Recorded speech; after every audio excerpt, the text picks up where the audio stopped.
So,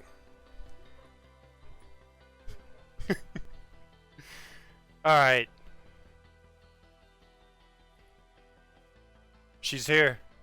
You guys see her. You guys see her in the picture. I am thrilled. There's very few people who I share a, what's the word? I try to respect everybody, but there's very few people that you can see the work hard. You know, you can hear them talk about work hard, but you don't see them doing the work hard.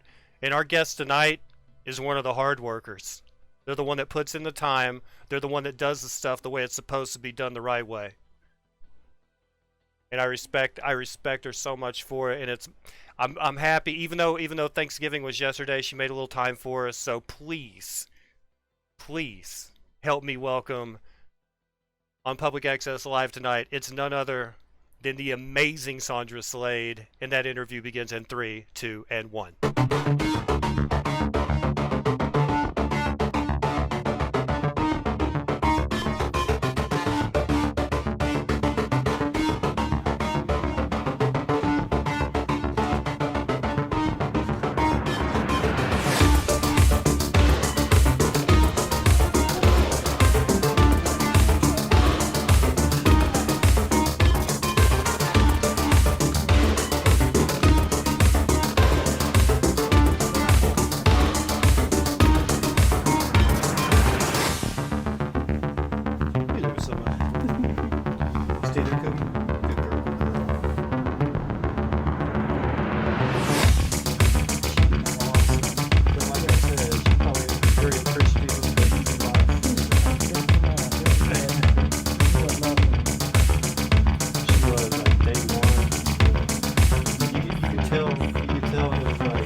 To her, but you could tell she wasn't opposed to the new life at all. She's like, this is all right. We can do this. Thank you. Sondra Slade, welcome to Public Access. Welcome back to Public Access Live. Thank you for having me. Appreciate it. I got to ask you because you involve yourself everywhere. I see you on the Looney Bin. Bill, I see you on Talk Show Inc. I see you like everywhere. Yeah, too many tabs open sometimes. Is it because you want it more than everybody else? Would you say you have more want as your motivation? I don't think I should ask people's permission. I was like, I'm gonna do it just to do it. Like I'm gonna do it. If I can do it, I'm gonna do it. Yeah, I'm gonna do it. I mean, I'm not like I know the word no, but is what you're doing enough, or are you like, if I can't find a show, I will start promoting my own show? That is it. If I can't find a show and there's not a way for new people to get on, because I mean, someone, every time you're new, somebody has to give you a break. So right.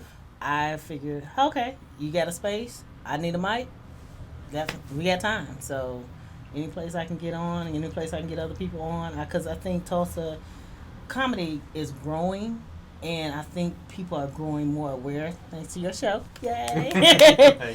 I think they are growing more aware that, comedy it's an art, and I am learning and continually wanting to learn this craft. So.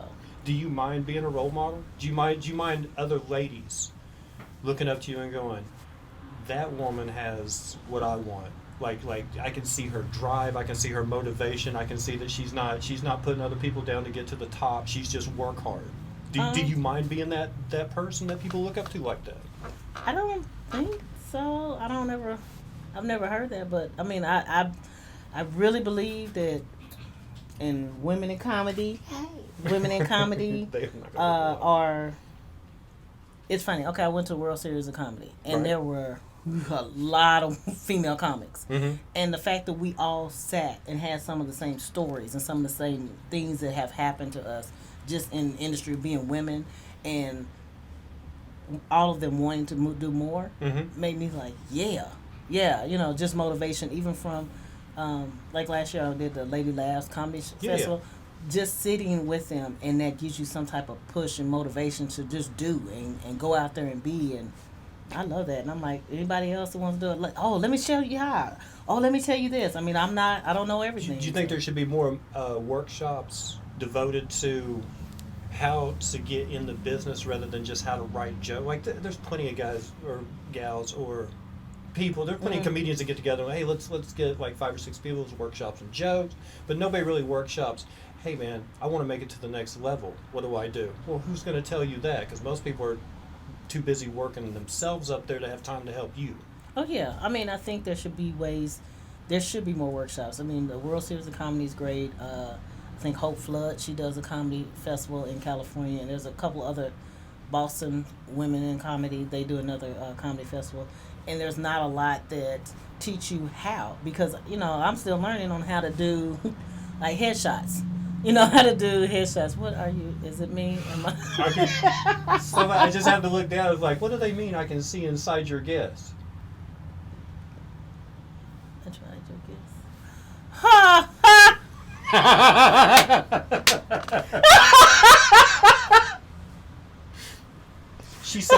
She's so transparent. I'm transparent. That's how you do it. You're welcome for that. Transparency here. You are giving. I'm giving it. I'm channeling my inner Lizzo. But awesome. no, that I mean it does, because even knowing how to take the right headshot, because I'm figured, oh, you take a headshot and you just smile. No, maybe you need a mic. Maybe you need to look funny. And I had someone tell me like, oh, they were taking headshots and they said you need to smile, and I'm like, well, I don't normally smile. Yeah, well, you need to smile, and I'm like, it's not a beauty pageant, but he was saying that, and he thought it was good advice. Where a female comic was like, well, she doesn't smile, and if she's sarcastic, maybe she can look angry at the mic. I don't know, and just there needs to be more workshops to help people in the business side of it.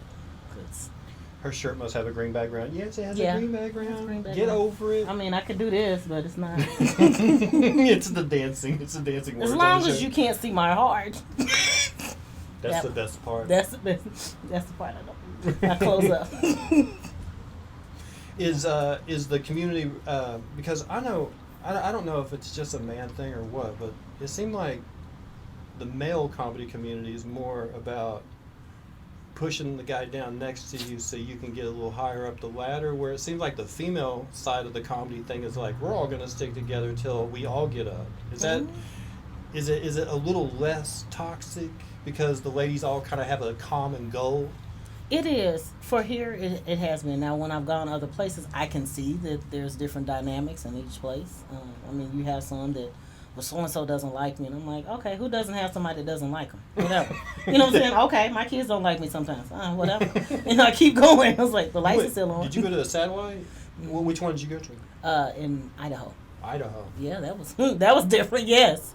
And I walked down the street, and I was like, I must have the most beautiful dress on, because everybody keeps looking. I was like, oh, that's probably not it. But it was a wonderful time. Sadly, that's probably not it. No, but it was, that actually, I had one of the best times ever. Just comedy-wise, just the people were like, yes, and enjoying comedy. Are you quick to bring people on board as family? Because I've my family's not watching. No, but there are certain people in the comedy world that I would go further than I would for most of them. But I mean, as far as like family, that's that's kind of a loose term these days. Mm-hmm. Like you call somebody you just met. Oh man, because you that's agreed. My fam, yeah. Yeah, because you agreed on. Oh, I like flank steak over ribeye. You're at the supermarket. Hey, what's up, fam? Just because you guys agree on the same cut of meat, that's not fam. Yeah. Okay. But do you guard yourself? I do guard myself. I do guard myself, one, because I'm a mom, and most of the comics that I'm around aren't parents. Right. That have kids that are actively doing 18 different things while I'm doing 18 different things. So I do guard myself, but I like to treat people, and I feel like a mom sometimes in the comedy community. Does the comedian Facebook page help? Yes, it does. It does. It does separate a lot. I mean, I don't put my personal stuff on my comedian page just because, one, my kids could care less. They're not too happy I'm doing comedy, but they're supportive. Like, go ahead and do your little comedy thing. They treat you like that? Yeah, they say your little comedy thing. What time is your comedy show over? They treat me worse than that. They ask me, oh, my daughter, what time are you done with your comedy thing so you can stop by Wingstop? I was like, now I'm DoorDash? Is that what? Yeah, that's... Ladies and gentlemen, it's Sondra Uber Eats Slade. Yes. Who's going to do a tight 7 because she's got to pick up some carry-out at Wingstop. I get the Mother Road marker. I got to pick up some stuff. Just drive it to the house. Is there, I got to ask you this because you are parents. Mm-hmm. Is there things that you've heard fall out of your kid's mouth that you know would have got you hit at home when you were little? All the time. Like just falls out. All the time. Like they don't even mean it mean. It just happened to fall out. Like, wait a minute, where did you learn that? Yeah, where did you... Like, literally, when I get dressed, I work a corporate job, so I'm trying to keep telling jokes so I can get out of my corporate job. And I'm dressed, and my daughter's like, oh, it must be casual day. And I'm like, you know what? That would... I would have been laid on the floor if I said this to my mom. I'm like, what? So I have to bully her back, and I was like, same uniform, huh? And then I have to go back and forth with her. I'm just like, I don't know. It's probably not right, but it's just... Yeah. It's, my son is... When did it switch? Like as soon as it got a second digit in front of that age number, like like I'm adult now. I'm 10. Yes, that tween area. I don't want to hurt her. Some days I just want to stop her from breathing. Just a minute, just to think about what you're gonna say to me. Okay, so if you're tired of strangers, is I'm done peopling. If you're tired of family, what is it? I quit. I go on strike a lot. I was like, I'm on strike this week. She's like, what? I was like, I can't do a walkout. I live here. I own a house. So I can't do a walkout. So I just go on strike. I drive home and I have food. She's at home. I was like, what are you going to eat? I don't know. I already ate. So that's my the silent protest. Okay. So you and the daughter maybe had a disagreement. You're like, I'm going to stop and get McDonald's on the way home. Do you throw the bag away before you go in the house? No. Or do you show it off like... I bet you wish you had keys and a license, huh? You probably have some of this too. Yeah, I walk in and put it on the counter as she's asking me, like, what are we gonna eat? And I'm like, I already ate. I'm good. I have to, because it's like power balance. I gotta balance it out. Like, you just let you know I got this. Do these things really happen in your life? Yes. That funny, or is this how you doctor them to get them on stage? This is when I say everybody's like, where do you find your comedy? I say, hang around my family, and you will. I just narrate. I really don't tell jokes. It's literally just... I mean, I told you my cousin cannot cook, and she brought Rice Krispie treats with red hots on the back end. She is not allowed to cook food. And, yeah. And then I had a recovering crackhead cousin told me she had emergency toilet tissue paper in her purse. And I'm not talking about like a roll, like the whole 4-pack. I said, oh, okay. I don't know what emergency she's going to have. How big's her purse? Oh, it was big. So I watched where my purse was the whole night just to make sure she hadn't. I keep an extra roll when I'm out fishing. Yeah, no, it was a 4-pack. Because nice. I'm away from the city. No. As long as I'm in city limits, I think I'm within distance to a bathroom. Yeah, we were in Owasso. I was like, okay, I don't see any issues, but okay, as long as you covered. They still have electricity out here. We're good. Yeah. My mom is like that too. She doesn't. She supports. Yeah. Holidays good to you? Yeah. They allow for rest. I'll say that. So I mean, everybody's down to the basics. Basically, food, family, and Black Friday creeping into Thursday more and more and more. I think Target and Best Buy opened at 5 p.m. yesterday. Yes, and some of my relatives went. You got an opinion on this? I refuse to go. On Thursday? I tried one time. Okay. And I flew in. This is when I lived in Atlanta. But I needed that second camera real bad. I tried to stand up to him this year, but I couldn't. You couldn't. See, oh man, no, I couldn't do it. I needed it 50% off. I couldn't do it because I literally came in, was getting some jeans for my son, and this lady reached in my basket and said, "Well, you hadn't made it to the thing," and I said, "I'm out. I'm done." She reached in your basket? Yes, and I said, "Nope, I'm not getting into a fight. I didn't have bail money." Is that a fair move? Is that a fair Black Friday move? I hadn't checked out, so... No. Once it's in the basket... That's what I thought. So I was like, okay. Until it gets to the return basket, this is mine. This is mine. And I said, yep, done. Yeah. I figure we have enough TVs. My kids are like, let's get a new TV. For what? What happened to you know what I found out this year? People stopped eating at the table on Thanksgiving because they were going out later. Yes. Like used to, you ate till you were miserable because you knew you were going to kick it and watch football or old movies or. Or we sleep in the corner. That was me. Yeah, whatever. But now it's like, no, we got to hit that shop, and they're stretching out, and it's like. Oh, they were making coffee. I was like, what are you doing? They're like, we're making coffee. I'm like, for what? Black Friday shopping. I'm like, what? Okay, what? It's Thursday. Yes. I was like, you're not gonna stay here. Well, they open at 6 o'clock. I'm like, oh, okay. Well, great family time. So, But in a way, though, it's good. Because you can always count on being gone by 5 if the store's open at 5. Like, I'm going to make this pot of coffee at 4:30. Well, we're leaving at 5. I know. Yeah. That's for me. And I had my second plate. That's when everybody left. I was like, second plate. And I was ready. So, it's good. Take roll to Alabama. Think they use a rat on a stick. You know, there are places in Alabama that have electricity. I know in the UK it's hard to believe. But yes, they do. Yes, there's some civilized folks in Alabama. There's some sketchy places too. I mean, so I feel what you're saying. There's some sketchy places too. They're in the UK, and when they came here, okay, Guyver was an army medic in Afghanistan. He was British regular army. And then they do like an exchange program where their doctors come over here and our field medics go over there. So he got to come here and see America via Louisiana and Alabama. Oh, I'm so sorry. But I'm like, oh, I'm so sorry. His dad was the pyrotechnics engineer for all the James Bond movies. So the other part of America he's seen is Hollywood. So it's extreme. Yeah, so he's either seen Hollywood or he has seen Bubba. That's it. There's a happy like medium. us. Yeah, there's a happy medium. You just have to get there. There's a happy medium so that. You know what? You need to drive slower between where you're going and where you came from, and then you'll see people like us. Yeah, Route 66. I mean, you could get your kicks. Any family traditions as far as? No, we do eat on time. That is one thing we do. I mean, not as far as what's on the menu, anything that you make that your mom made, or anything that carries over like that. Yeah, I got to make peach cobbler this year for everybody. Lattice top. Yes, really? I mean I was. Okay, this is funny. I had the show at the Looney Bin. Wednesday, so I had to, when I did yams, so I had to get my yams started. So when I got done with the Looney Bin, I came back, pulled my yams apart, and started kneading my dough. Was that a final? That was the final. Mm-hmm. Who won? This guy named Rufus. I don't know him. I don't know okay, him. I don't know. Okay, I'm not throwing names out there. Our show's not about beef. Our show's about supporting the scene.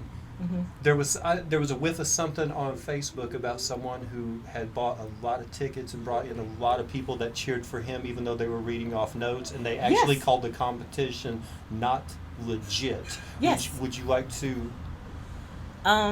Okay. You can stay out of it if you like. I will just state this. Okay. If you're going to use notes, and I was told by another comedian, if you're going to use notes and you're a new comedian, don't do it when people pay for a ticket.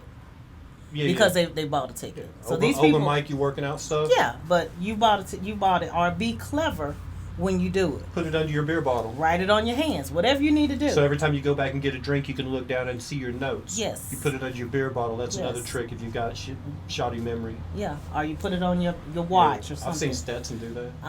Yeah. And then the other person. So this is a fellow, Tulsa's funniest, who nobody in Tulsa knows. Nobody in Tulsa knows, but I remembered hearing the jokes. Yeah. And you know why I remember hearing the jokes? Because you'd heard them before? Because a female comedian I was on the show with did those jokes because those were her jokes. So, yeah, that's what I'm going to say about that. That's fine. That's fine. I wasn't there. Yeah. And there was a whiff of... Well, I mean... issue I'll put it this way. A person who I do respect a lot made an accusation that instead of the person who should have diffusing it, just said, "Come on, man." And I was like, wait, that's not a denial. Yes. Okay. Yes. Fair enough. So, yeah. Bubba was nice. Tuna melt keeps him happy. I do like a good tuna melt. I mean, I'm not knocking that. I would, I don't know anybody in Alabama, otherwise I would, but I can't do truck stop fish sandwich. I had a friend that did truck stop sushi. Ooh, That did not end well. It did not end well further down the road. Do you go to all these places? Do you drive to wherever you're going? I have. Wherever you post up, checked in at? Yes. Okay, so you've been. Have you been to a Buc-ee's? Yes, I have. That place blows my mind. Okay, let me tell you why I was really scared. I left my phone in the car. Yeah. And the girl I was riding with was trying to call me. And I felt lost and it was nowhere I could go, and there was so many people, and I was like, I felt over peopling and anxiety all at the same time, and I was like, oh, but I really want a sandwich. So if you can imagine a place as big as a truck stop city that they don't allow trucks, it's 60 gas pumps that if you want to cross between here and there, good luck. If you want to park in front of their store across from the gas pumps, good luck getting out, because there's 60 gas pumps. Inside the store was like an Atwoods. Mixed with, because there was all that a Walmart. A little Walmart. There was a roasted nuts counter. There was a barbecue counter. There was a deli counter. It looked like a grocery store in one half. Yeah. The knick-knack shop, and and then they have lines and the pull-apart candy. If you need gas, some Andy Cab hot fries, some roasted cinnamon-flavored pecans, and a duck call, stop at Buc-ee's. And a pulled pork sandwich. And a set of tires. Just throw in a set of tires. Yes. Just go to People Watch. That would be amazing. I did that for a while. Just like, these people are really, and they were shopping, and they had like the little buggies. I was like, what is this? I almost thought about it, like, if I could live in Buc-ee's, I'd be all right, because the signs outside said now hiring starting at like $17.99. I was like, starting? Like, I could live here for a little while in their bathroom for that kind of money. Well, what area are you starting in? Are you starting in the taffy area, or are you starting in the barbecue? I think they start you in like truck mud flaps. I could do that. You know, they did have a lot of truck, like CB stuff, for no trucks being allowed there. That's what I noticed, and I said, so are we supposed to use it in the car? Like, hey, we all, ride as a family in 2 different cars, and I don't know. It was a weird place. I'm gonna stop there every time I see it, but it's just weird. What have you got to see, like, in the past, like, say, you haven't been on in like 6 months, so I went to Coffeyville, Kansas. Okay, there's like a bank robbery museum there, the Dalton Brothers Museum. That's the only thing in Coffeyville. Brown Mansion, and they were having a Civil War reenactment, and I didn't know, and I drove up, and I said, "Oh, not today!" And we just drove off. I was like, "Oh, why do they have Civil War reenactment? Okay, let's go." That was different. And then I did a road trip with Ryan, CR, and Deacon to Arkansas, which was interesting because they were having a wine festival or something. And we were trying to lose it and go to the wine festival before we went to. So that was interesting. That was when you have 3 white male comedians singing Hamilton in the car, and you're sitting in there, let me see if I may get out. This is it. I don't know if this is it, and that was different. So. I've been in a few situations where me and 3 other comedians, I just want to get out of there, because once one of them gets an idea, they all have to workshop the joke and riff on it for a while, and I'm just like, please be quiet. Yeah, please be quiet now. Almost the whole album. I was like, yeah, this is where I jump out the car and die. This is it. Don't worry, they asked me if I wanted to be a Yankee. What, Bubba? Bubba asked you? Did he have teeth? I'm just. There are some. Everybody has that hillbilly cousin. Yes. Like if you go to Washington State, if you go to Washington State, there's some hillbillies up there, right? Mm-hmm. But they always blame it on the people in Oregon. Like That's true. no, and people in Oklahoma. Oh, you think we're bad? You see people in Arkansas, people in Kentucky. Oh, you think we're bad? Check out the folks in West Virginia. You always bump it off to the next guy. Yeah, you do this like that's not. But when you get down to Louisiana, Mississippi, Alabama, Georgia, they're just constantly bumping over. They're just right here by you all the time. You're like, no, I'm not. No, I'm not. No, I'm not. Yeah, I have some of those. So they're different. It's getting different, though. If you see kids online doing, like, viral videos and stuff, and they're from Alabama, they don't have their parents. Y'all! They don't. And did they stop doing that? Did they stop teaching it? Or they said, no, it's not. It was in school. Yeah, we're going to stop this today. We're going to take out resume writing and do this. In your freshman year, your second language can be English. American. Like, you learn Alabama first. You learn that. You learn y'all first, and then you learn American. I do that from time to time. Sometimes. Is there anything you've gotten out of comedy that has worked with the kids? Like, is there anything that you've learned doing comedy that you took home and you're like, they won't see this one coming and they're going to learn a lesson that they didn't even know? A lot of times, okay, it's something that you gave me, and it was like how to write out a series of jokes. Oh yeah, Rick Gutierrez method. Yeah, and I was like, oh, so I write out my list like that, but I write it with their names on top, so they assume that it's for them, so they do the task. Dang it, I hope they're not watching. I was like, I just now thought about that. But yeah, so they do the task. So that in comedy, I was like, oh, let me write. If I write it out like a list, but I put their names on it, they assume it's for them, so that they do it. Do they see you making it though? I mean, do they see that like? They just see me down more, John. That's it. I see you as such an example. Like if I want something, I'm like I see it when Sondra wants something, she just works for it. Like I even tell my kids that. Like I use you as a because Yes. you are that example. I just didn't know if your kids, because you know they say a prophet isn't loved in his own hometown. You know, like they're like Jesus. No, that guy's just a carpenter.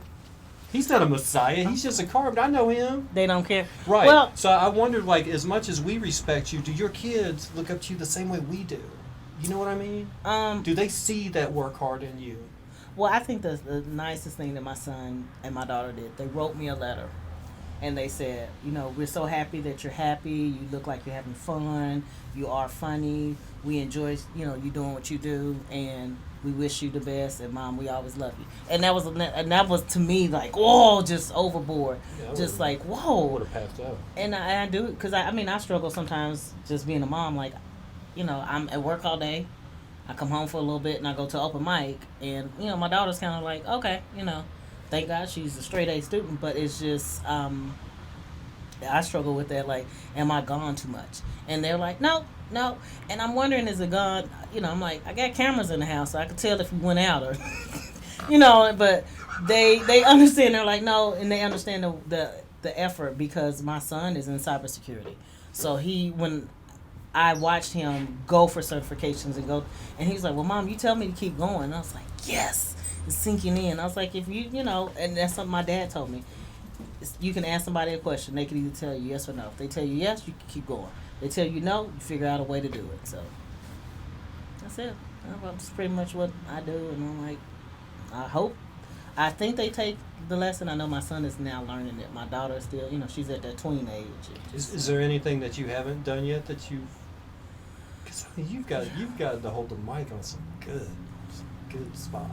I did a 4-person. I did the voice of 4 people for the story, and that's something I had never thought I would do. It was a story about myself and my best friend, and I had to play her, myself, her boyfriend, and her side piece. Was this a story slam? This was at something for Tri-City Collectives. I'm actually working with them too. They do curated stories and they do plays. So I haven't really got into that, but I'm excited about doing stuff like that. Like, oh, okay, so you could do a story as a play. So I think in Sunday Serials I'm gonna do that story. Well, I've seen your stand up. You don't do like the setup punchline nightclub act guy. No. Like you are a storyteller. You're like TJ. Like Yeah. you get up there and you take people on this journey and you paint this scene for them using words, and it's just, I love your stuff. Thank you. Thank you. I love. Okay, It's I not, it's love not my Richard Pryor. form. I wish I could copy it. Yeah, I really do, because it's so enticing to bring somebody on board and take them on these journeys. But I'm a nightclub act comic. I'll be honest with you. But I know my gift. My gift is getting it dirty as possible. And see, I tried going really dirty. Yeah. And I didn't feel comfortable. Not saying I didn't feel comfortable doing it. I was like, I wasn't sure, and I said I tried it at a show instead of trying it at an open mic, and I said I need to do that better. So I'm gonna try to do a little different. And I said, and they were like, is that not you? And I was like, oh yeah. I mean, I used to listen to dating myself now, Richard Pryor, Moms Mabley, you know, Red Fox on a record. Right. And just hearing them talk about their lives was like, oh, okay, but not ever registering that that's. I talked to CR about it. Like, Mm-hmm. I really need to write a clean set so I can start working my way up the ladder, hosting, and all this stuff. Mm-hmm. And I was like, but every time I do, I feel like I'm writing myself out of the joke. And that's somebody asked me. They told me well, how do you do clean shows and then you do this? And I was like, well, I don't know if you've ever seen my act. It's not super dirty. No. I was like, I do have innuendos and stuff. And I said, well, to me, I said, I don't think that's any different. I said, well, my clean stuff to me is more like a mom joke. Right. And I was like, or more just about my family. It's more storytelling than this is what, like, my comedy is more stuff that happens to me in corporate America that makes me lose my crap every day. Like when I say, I have some real pieces of information or work to use from my job. Just put it like that. I've been rewriting my job in comedy for a while, but I get everybody knows it's a small company, so I gotta like hide it. I gotta make it stories about some dude I met on the side of the highway. Like that sounds a lot like what happened with you and your dad. Does it? Huh? That's weird because it really happened with me and a stranger. Wank. Okay. It just it just happened to be similar. And just go with it. Just go with it. Feel it. Yeah, that's I think storytelling. I would like to do more of storytelling, because I think it just family period and working in corporate America is like it is so many. It's not to do clean. It's just this is what happens and this is how it is. So. Like the whole Office Space movie. Yeah. Yes. Every day I see it rewinding in mode every day. Do you have stuff coming up? Let's see. Okay, the 6th and the 7th I am at Badass Renee's. That is for it's for charity. Are they doing a toy drive? They're doing a homeless drive. We're trying to fill 600 stockings. Okay. So gloves, hats, lotion, underwear, anything that you would need to stay in the shelter. So we are doing that. That's 2 nights. That Sunday I'm doing Sunday Cereals where I'll be doing that story for people. And then the 10th I will be doing I'll be at the Tulsa Press Club. Focus Black Oklahoma is a new show that's coming on NPR that I'm helping with that. Yeah, I just add stuff. I don't know how to say. No, that's okay. I don't trying to get out of my corporate job, so I keep adding. And then there are 2 toy drives. I want to say the 17th and the 19th that I'm doing, and then one for breast cancer on the 22nd. Is there a way that people can find information? Like a calendar where they can find you, or I try to update. It's up to date now. Comedian Sondra Slade is always updated. Okay. Sondra Slade, I just probably send it back to Comedian Sondra Slade. I don't put the events on there unless they're coming up, and I'll just share it. But Comedian Sondra Slade is where you can find everything that I'm going to be at comedy wise. If my dad hears my set, I'm a dead man. Oh, I've done the dick joke in front of my mom. I'm just... And she was sitting there, and I forgot that she was there, and I was like, well, I got 2 kids. You should know. Okay, so I did a clean set for graduation. I took Peter Beggott's class at the Comedy Parlor like 3 years ago. So, graduation show, I've got my sister and my wife there, and my brother-in-law. So he was in that class. So he was doing a set. But my wife's got that sweet little face, and she just had that look on her face like, be nice. So I did a really nice set, and I hated that. That's it. I hated it. And then I went home, and I tore that set up, and I wrote like 7 minutes of some of it, just mostly. Because that's just how my brain works. It's what makes me laugh. Yeah. I could write, for 5 dirty jokes, I can write 1 clean joke. And and it struggles. In the most struggling time I've ever had, I was with Vail, and he had me on the clean show, and I was like, okay, so I wrote for the clean show. Well, it was 2 comics that decided not to do the dirty show, which was an hour later, and I didn't know, and so I did my show, and I'm sitting there and I'm talking. He's like, can you do the dirty show? And I was like, huh? And I was like, I had to switch gears, and I was like, okay, I think I can. And let me tell you, the people, this is what threw me. The people that were like, oh, we're here for the clean show. We're in the dirty show. I was like, what the hell are you doing? I was like, wait a minute. They just want to hear comedy. I was like, so you just want to hear comedy, or you just... I was like, okay. And I was like, yeah. And so then he's like, oh. And then one lady looked like she was clutching her pearls. I'm like, why are you here? Oh my God. Like, why are you here? I was like, turn it on. I did a set at the Looney Bin one night, and I walked outside afterwards for a victory. I was still smoking at the time. And I walked outside for a victory smoke, and there was actually 2 ladies that were in the front row. And I used to do this joke about, I'm a nice guy. Well, I think I'm a nice guy. Mm-hmm. You know, my wife thinks I'm a nice guy. She doesn't know how bad I want to pee in her butt. So these girls come outside and start giving me the worst beating, thinking, I mean, like tongue lashing, like, I can't believe you're one of those dirty people that pees in people's butts. And I'm like, have you ever heard of anyone that does that? Because that was complete hyperbole. I made that up. And she goes, no, you're one of those people that do that. And I'm like, it's well, comedy. if you know there are people that do that, yeah, that's the first thing. First thing is, you came to a comedy show. Were you not expecting to laugh? Yes. Second thing is, if you know there are people that do that and I don't, I'm not the one with the problem. That's it. That is, oh my God. Oh my gosh. I don't understand, like, so were you upset or you just haven't tried it? That would be me. Like, which one is it? Because I don't know which one. Oh my gosh. Okay. I did it because my friend uses that line all the time, and he was in the front row and he was just taking a drink, so I threw that line in there to make him spit his beer out. I didn't know I was going to have to take the abuse because I'm a sad white man doing jokes in a suit. You know, who do I think I am? Blah blah. I should feel guilty. Something. I don't know. You should have done that. Well, you know, and I ditched the suit. The last show I didn't even put the suit on. I was like, you know what? This thing just attracts trouble. It does. Like, if I dress up, people are like, oh, you always dress up. I was like, no, I dress up for myself. I dress up, dress down for myself. I mean, it's just, it's me.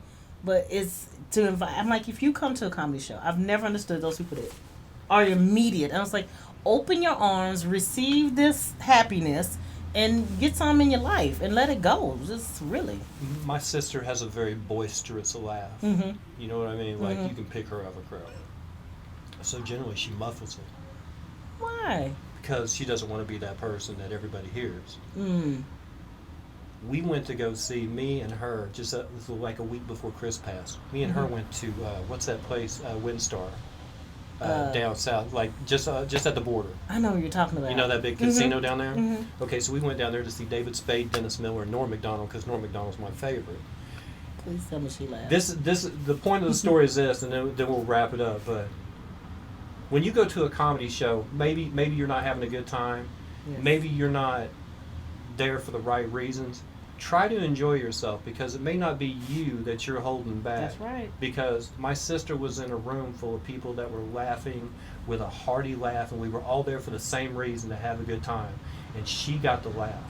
Yeah, that is. The woman who normally has to hold her laugh back got to laugh and enjoy it with everybody. So don't go to a comedy club like she's talking with your arms closed. But with that being said, this weekend, do me a favor. Support local music, support local comedy. Yes. Spend $5 to get in someplace you've never been to before, and support your local showcases. And if you don't have a place in your town that can, go to the next town over. Yes. Find a town. It'll cost you like a Saturday night and $5. And go help somebody, you know. Go support your local showcases. You gotta support. I mean, that's what we're here for. We're here to give out medicine. This laughter is medicine. So come get yourself some feel good and get in there. So always a pleasure, Sondra Slade. Thank you. We're gonna take a little break, and then here in, I don't know how close we are. Oh, about an hour. We'll be up with Bedgood Comics. Peter's featuring this night the amazing Mr. X from 1959, and you have a chance to win a Peter Bedgood one-off piece of art. That all starts about 8 p.m. Central Time. So we'll be back then. Won't forget about you. I love your face.